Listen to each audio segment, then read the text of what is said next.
साथीहरू, आज मैले बनाएको छु एकदमै चटपटा क्रिस्पी करेला फ्राई।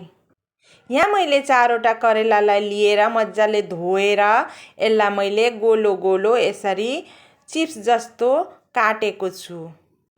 अब सबै काटेको यसरी आरीमा हालेर यसमा 1 चम्चा नुन, 1 चम्चा बेसार अनि एउटा कागती निचोडेर यसरी यसको रस हाल्दिने अनि मजाले चलाएर यसलाई 15 मिनेटको लागि छोपेर राख्दिने।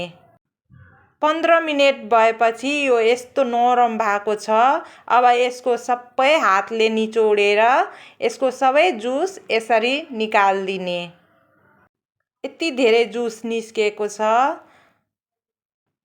अब यसमा आधी चम्चा खुर्सानी धुलो, धनिया धुलो, जिरा धुलो, नुन, बेसार र आमचुर पाउडर राखिदिने। अब यसमा ठुलो चम्चाले 1 चम्चा बेसन पनि लगाइदिने अनि एउटा काटेको खुर्सानी पनि हाल्दिने र थोरै तोरीको तेल हालेर मजाले हातले यसरी मुस्ने। सबै थोक मजाले मिक्स भइसक्यो।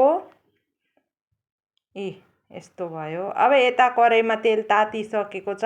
अब यसमा सबै करेला यसरी हाल्दिने।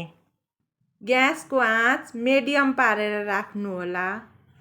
यो सब्जी 4-5 दिनसम्म बिग्रिँदैन पनि र यसलाई 4-5 दिनसम्म हजुरहरूले खान सक्नुहुन्छ। अब यसलाई पल्टाइदिनु होला यसरी। यसलाई उल्टाउँदै पल्टाउँदै फ्राई गर्नु होला। रेडी भयो हाम्रो चटपट क्रिस्पी करेला फ्राई। हजुरहरू पनि बनाएर एकचोटि अवश्य खानु होला। Bye bye.